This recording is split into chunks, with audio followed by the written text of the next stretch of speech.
All right, so here today we got something kind of fun that I wanted to show you, and it's kind of, good for Grand Cross as well. On top of that, they've kind of committed, it looks like, to the date or time frame releasing or for releasing 70s Origin, which I also wanted to show you. A lot of other stuff associated, so if you are new to the channel, like and subscribe. It does help out a ton. A lot to get through here today, a lot to talk about, so buckle in, there's a lot of good stuff here, so let's hop over there. If you don't already know, NETMARBLE has officially released their Q4 earnings for 2024. In this meeting, they obviously described everything about all their games they're holding and how they're doing, and they also described, what is our next plan for releasing games and what's next for the market. What do we have left to release for the year 2025, and what are we currently working on and committed to releasing.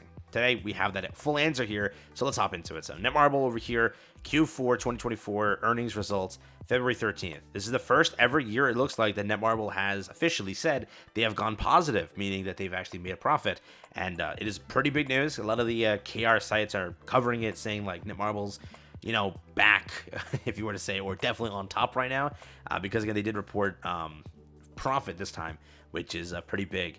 They released this little visual here, which is really good to look at. This gives you an idea, and this is why I always say, like, yes, 70S, you might consider it a fall off, you might consider whatever. It's true that our updates, sadly, aren't really getting better or stuff like that. Some updates have gotten worse. But it goes to show you a game like Soul Leveling, which they wanted to be a cash cow. They originally talked about it like, this is going to be our cash cow, and it's going to be like our big game. That's, kind of 6%. That's 6% of NETMARBLE's overall portfolio. 6%. That means that Grand Cross, for however many years old it is, in 2024, the fourth quarter, they made up 5% of that revenue. 5% from them alone. You have to realize that is an insane feat. Okay, that really is. Fourth quarter, they demolished. You can't say they didn't. They did Lancelot, Slime, demolished. Melee, demolished. Whatever was in September, Percival, pretty good still for that. Fourth quarter, they did numbers. They demolished in the fourth quarter. October onwards, but 5% of the NETMARBLE portfolio is from Grand Cross, and that's 6% from a game that they were putting all their eggs in the basket for, being Soul Leveling, that made 6%. So it just goes to show that, whatever it is, 70S is kind of, if you were to look at it, untouchable. But, you would say, like, hey, we got a cash cow here, let's milk it, let's make it better. I don't know if that's 100% what we're seeing on the other end of it. But if you're wondering about revenue by region, they actually showed this off. Casual games, obviously their biggest moneymaker, and RPGs are second. That's normally how it goes for most companies. Most of it's from North America, obviously, Korea, Europe, South Asia, Japan, and then others. That's kind of the breakdown if you're looking for revenue. That's how it's doing across the board there. Beyond that, major cost structure, they talked about it. Overall profitable year, and that's why there's so many games in the pipeline and so many games that they're ready to release. And I don't know if you know this, but they are working on a lot of games, and some of the games got now added to this, the official sort of like roadmap for NETMARBLE. Ready for this? Here you go. So first up, new lineups. They've added a few games over here, and they've officially updated the entire lineup for 2025. Basically, take a look into this. This is what your 2025 will look like from NETMARBLE. If you care for any of the games here, there are some pretty good ones altogether. Let's do this now. In the first half of 2025, we are receiving RF Online Next. That is releasing exclusively in Korea, MMORPG for both mobile and for PC. Pretty cool. We're not going to really get it, so I don't know if it's that really hyped for us. But over here, Global will pick up an open world game called Game of Thrones King's Road. This game, I did get the ability to test. Holy hell, is it a pretty good game. Obviously, there's always going to be their issues and such, but I was blown away from how actually good the game is. If you are a Game of Thrones fan, if you are an RPG fan, you will like that game. I highly recommend for you to try it. It was fun. It genuinely was fun. Seven Nights of Rebirth is releasing. I am not versed with that much knowledge about this one. Don't know really what happens here. I heard it's like they're releasing a sort of Genshin-esque game. I don't know if it's that one or Mongol Stardive. I don't know which one it is, that version of it, but that is there. It's a turn-based RPG, so definitely not Genshin, but that Mongol Stardive, I think, is the Genshin one then. But they are releasing a turn-based Seven Nights Rebirth game. If you care for it, that is the first half of 2025. They are actually delaying King of Fighters AFK. King of Fighters AFK was supposed to release first. It should have been already out now.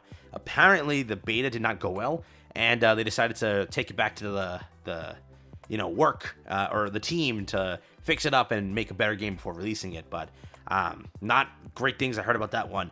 So that's why I think it's been changed, and I think that they pretty much go down the road of this is first, because it is first. That's confirmed for March 20th officially from another press release. This is confirmed for March 20th. This is confirmed for. No, this is not confirmed for anything, but this is confirmed March 20th. And then we know that this was saying that it was like closer to the first half of the year, being not the end, like, closer to the 6-month part of it. No, it's around like 4-ish, 5-ish months. So this could be around after March. This would probably be like right after that, and this would probably be around June-ish. That's like what I'm thinking they're going to do here. Now for the second half of 2025, the red, don't know what this is, it's coming soon, 7 Deadly Sins Origin. So they kept it into the second half of 2025, and in the earlier part, it looks like, from what I've seen here, it goes down the route of like dropping like that. Because again, this is first, this has been heavily delayed, so if you use that knowledge here, I'm thinking this is like, maybe what I said originally was July, August. I wouldn't be shocked if this is July, August. I wouldn't be shocked now. I could definitely see it released around then.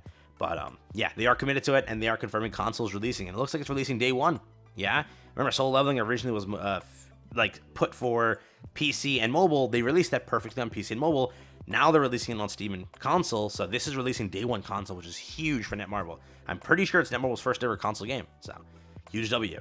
Mongol Stardive, Project Soul. I don't know anything about this one. And Soul Leveling Arise. Those are the games Netmarble has planned here. The two highlights I'm going to say is probably Game of Thrones King's Road and 70th Origin. I think that's probably what it is. Right? And, it says right here, starting with the launch of this over here on March 20th. So they did already confirm that here too. And then 9 new games, including exactly what I said. Their two highlights, King's Road and 70th Origin. They know those are their biggest ones. That's why they've been listed or named out here. Definitely those are their two biggest games for 2025. King's Road and 70th Origin. That's going to like literally put Netmarble back on and keep up the profits and everything. These two games are probably going to open up to be a very, very huge release for them. If they don't make the same mistakes they make with Soul Leveling, they can keep the revenue going. I just hope they know to do so and don't choose to fumble when it comes to it. But these are like the consolidated statements and everything. Basically, they made profit for the first time. And that's pretty much what they released over here in the financials. But very, very cool stuff to know. This is like the roadmap again for 2025. If you're wondering what Netmarble's releasing, that's there. If you're wondering how GC is doing as a game, this could tell it to you right now. They are doing very, very good as a game. There's no doubt about that, okay? Future Fight picked up, and obviously Marvel Contest of Champions picked up.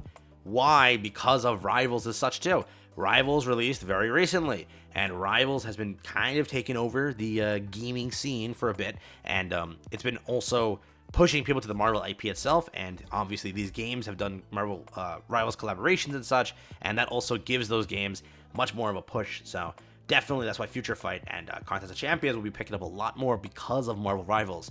That's why I also say that with Origin, if done right, you can easily siphon people to 70S Grand Cross. Yes, the vice versa is true. People from Grand Cross will go to Origin, but the same thing will happen back, right? Origin players will come to 70S if it's done right.